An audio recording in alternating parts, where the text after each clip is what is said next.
So John, you Good morning, everybody. John Spiegel here from GAI Insights with the GenAI news briefing, rating your top news essential, important, or optional. And today we have lots of new stuff. We've got some murmurings from OpenAI. We've got an interesting article that says that people who are making life and death decisions might be more likely to make the wrong one if they're consulted with a robot, and much more. So today we are joined by Luda and Paul and Adam. And Ankash, could you give us the first article about Roblox? Good, John. So the first one that we have for today comes from Roblox. So Roblox is launching a GenAI app that can build 3D environments in a snap. Yeah, pretty amazing. You can just, now it's not available yet, but what a cool thing. What do you think, Luda? I mean, Adam. I agree. It's a cool thing. I love that Roblox is doing that and that they're going to give so many people this creative power. It's optional news for our executives. There's a world full of metaverse that's still coming, and I think it's too early. And particularly when even things like this, if this were in the market right now and it was something people were reviewing and exploring and discussing, it might even be a different matter. But at this point, as amazing as it is for people to have such basically like text to 3D asset and text to virtual environment creation, it's phenomenal. Yeah, and it's really exciting stuff though. But optional news. Yeah. Announcement where, not software yet, right? So yeah, Luda, what'd you think? Well, I was between optional and important. Here's why I was thinking we might consider important, because they're going to open source it, the model and the weights. So that can actually be very important to know for all AI leaders, because this is the marketing, the sales folks can certainly use that.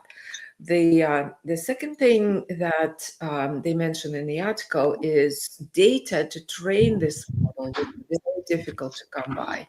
And they essentially worked quite hard in putting it together, making sure that it generates the reasonable environment versus like a tree in the middle of the rocket launching pad or something. So it is an important development, and it will be open sourced. I understand that it's not there yet. That may be optional, but I think knowing about it is important. All right. So we got a on the border, an optional from Adam. I was going to give it an optional as well. Fantastic new area. I agree with you, Luda. You know, the fact that they're going to open source, it's a big deal. Roblox is also used by so many kids for long periods of time. Hey, Paul, good to see you. But yeah, I think I can give this one an optional today, as it's market overhang at the moment and interesting stuff to come. All right, Akash, next article, please. This one comes from Vidmob and AWS. So this talks about how Vidmob is using GenAI and AWS functionalities. All right, we have a thing here. Looks like it was written by the marketing department, as we say in Massachusetts. What do you think here, Paul? Yeah, I mean, this is a case study from AWS about a vendor called Vidmob using some of the AWS technology in one of the AWS models. So it's a case study on a ISV using their technology, and we're really focused on AI leaders at companies. So for that reason, it's optional. It's interesting, but it's definitely optional. Yeah, occasionally we give these things important or even essential, but this one is fluffy, not stuffy, let's say. Not a lot of detail. What do you think? Adam, Luda, you guys okay with optional? Yeah, it's okay with optional. They're using Claude, though. They're not using Bedrock. And they're using the environment of AWS to actually generate the application. But yeah, still optional. But I thought they are using they say, you know, they illustrate how they're meaningful insights at scale within creative data using Amazon Bedrock. So I thought they're running Claude in Bedrock. Claude on top of Bedrock, yes. Yeah. Or with work together. Yeah, but Yeah, mhm. yeah, I think we scroll down a little bit, Ankash. Yeah, so I think Bedrock's the orchestration layer, and I think they also talk about another, the Amazon recognition AI models. We just passed it. Go back up a little bit. Yeah, there's a schematic. Yeah, go. Yeah. Right, go down. Yeah, like this. Yeah. So it explains how all of these pieces are used. But it is a very interesting case of, and if you go down step by step, they explain what screens you see, how the interfaces go together. So it's instructive. It's instructive. But I mean, I do agree. Sorry for interrupting, Lou. no, it's still, I think, optional, but it is instructive. Yeah, I do want to give kudos to AWS, though. I think, Adam, the last 3 or 4 months, we have seen some very detailed use cases from their sales and how they're recoding, and this is another really detailed. So I think kudos on the detail for this optional article. All right. Well, is it going to get up to important then? We headed for important, given the details we have here. In terms of process details, we don't know what the impact details are, but decent process details. Going once, going twice. Optional it is. All right. Okay, next. Next one comes from Infosys, and it talks about how they have trained 3 lakh people on GenAI. Infosys, taking our advice and making sure that everyone in the organization gets exposure to AI, all 300,000 employees. So what do we think about this, Luda? I rated it as important. They talk about not just training everybody. It seemed like the effort has preceded with the understanding of the various tasks where things can be automated using GenAI, where they can be advanced into new products and the like. And they created 66 courses for different personas and divided those courses into 3 levels: the people who need to be aware, the people who need to be reasonably like using it, and then masters. And they got 270,000 trained to be aware, and now they're working on the expert and masters levels. But it is the reason for important is just how they thought through the training and who to train on what, and it's a continuous process, and I'm sure they will go pretty far with all this creativity across the board. So that's why important.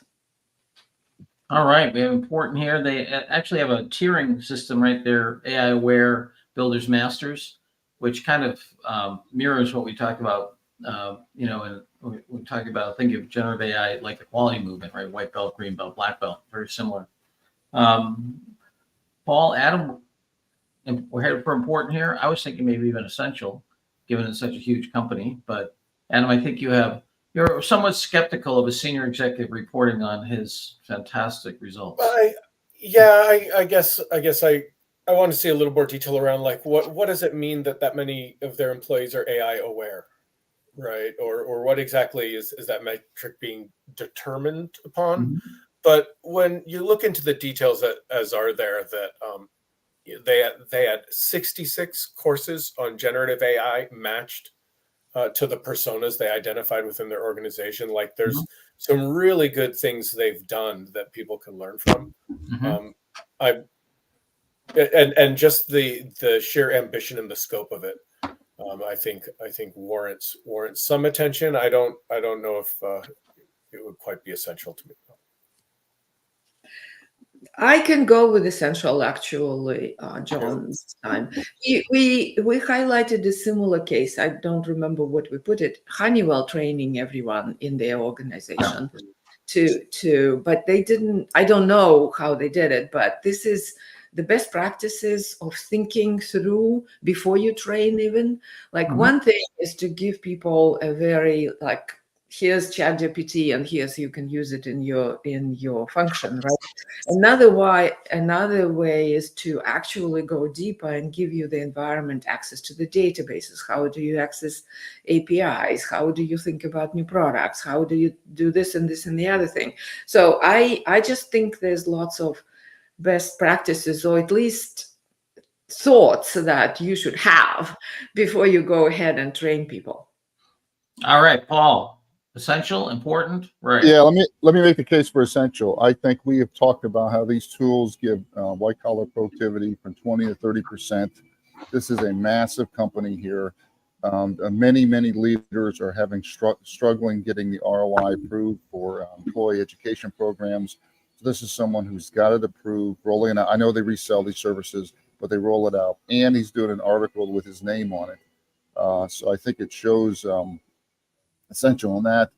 Vivek, I agree with you, essential here. I think the second thing is this is what we want to encourage an AI leader. So this is an AI leader who's a pioneer, who that we want to support and advocate, because I think every company needs to get that. My bigger question is, of the 30,000 people who weren't AI aware, what are they doing?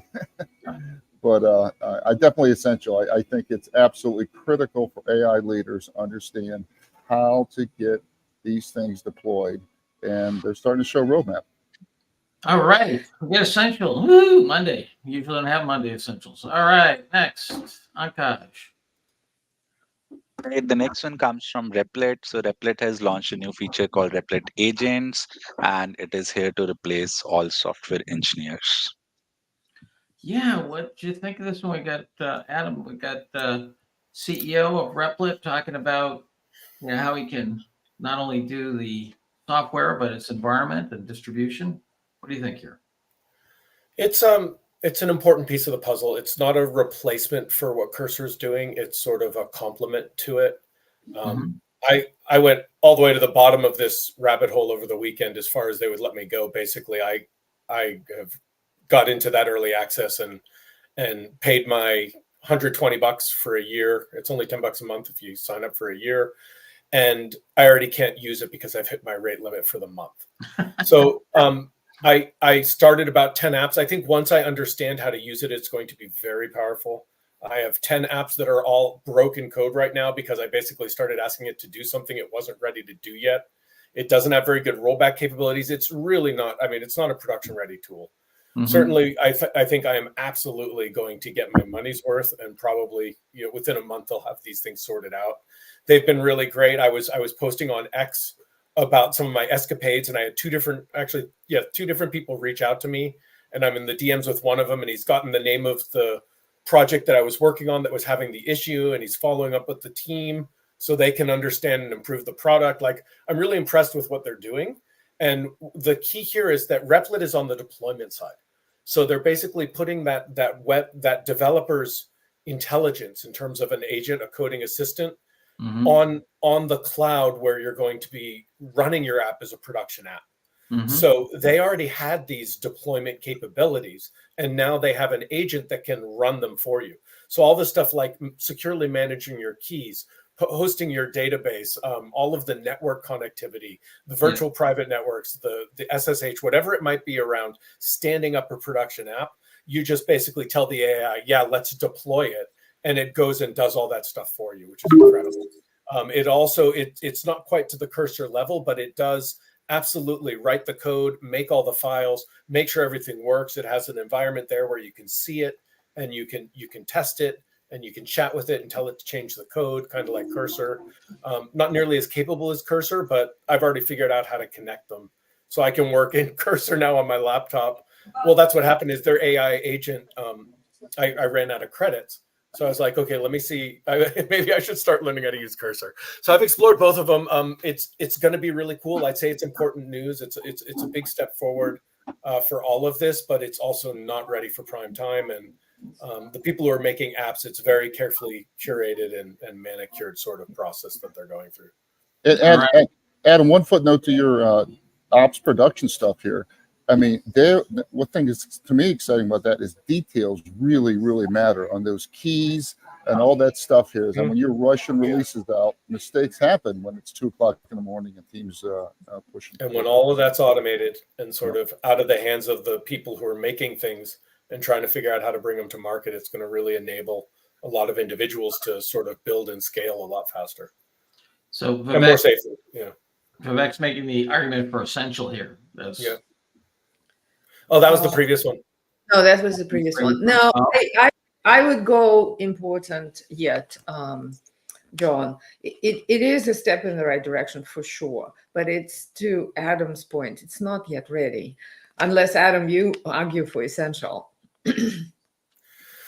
Not quite ready. I'll wait for further news. It's probably still coming, hopefully. Paul, you okay with important? I'm kind of leaning essential, but I'm feeling in a democratic mood this morning. So It's important. Important's the right answer. Zankaj, important. We'll keep an eye on this because this plus the code generators looks pretty interesting. All right. The next one that we have comes from OpenAI, and there's a speculation going on that OpenAI's next model could cost $2,000 per month. So yet to see when that comes out. All right. We have Sam Altman, or at least folks at OpenAI hinting, maybe leaking, who knows, that their next model could be $2,000. What do you think here, Paul? You're on mute. Yeah, this is just another speculation article. Yeah, so I think it's definitely optional. I think the whole price point is a really interesting industry conversation. They're also trying to raise some more money, so they may be indicating that there's pricing room at the premium level, but optional. All right, and for optional, it seems to me super optional. It's news about a possible future speculation, not exactly news. Luda, Adam, you guys okay with optional? Yeah.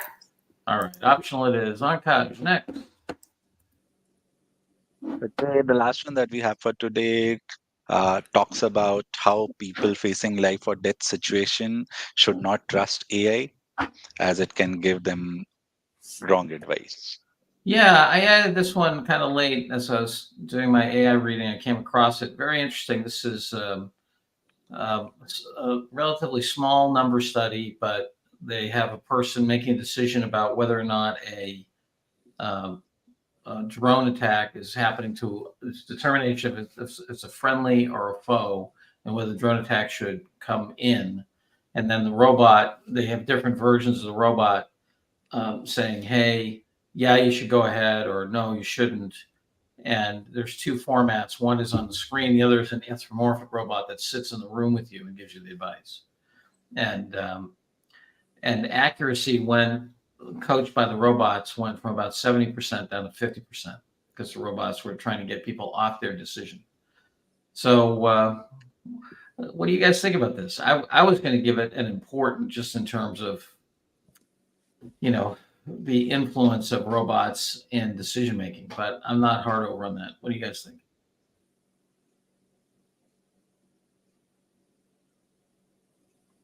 No opinions?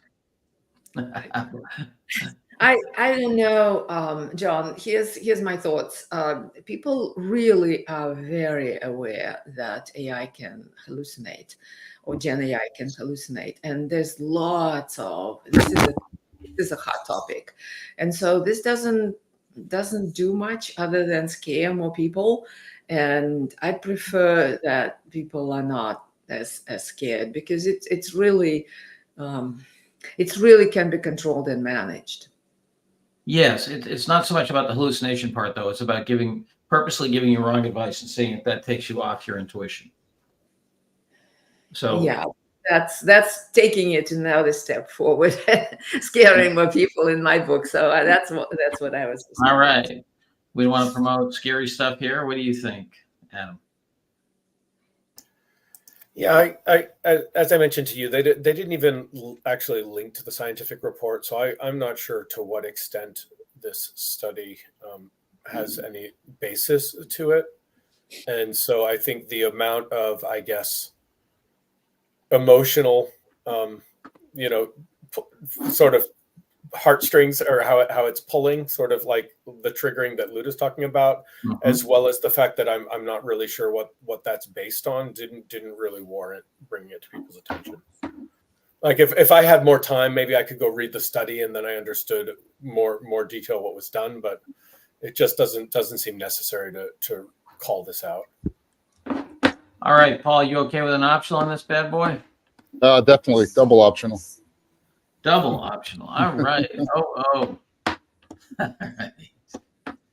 Yeah. Just so you know, there is science underneath that. That's a link to a Nature article that if you follow down the bottom, it's not hot linked, but it is there. So the Ankash, give us a big toad if you would. Coming up, we got add to stage. Roblox optional, VidMob super optional, essential. How do you train 300,000 people? And then important optional. So save a fair amount of time early in the week. Tonight we have a learning lab. Paul, learning lab is on. Yeah, it's a company that deals with unstructured data, a startup called Unstract, and we're very excited about that.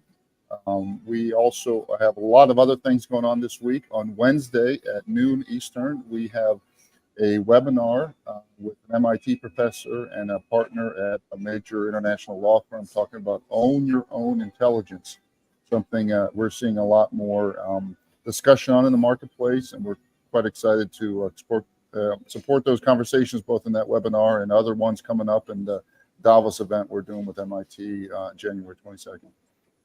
Great. And remember to subscribe and like the channel if you find this useful. Luna, anything? Adam? No? All right. Well, happy Monday, everybody. We'll see you all tomorrow. Bye-bye now.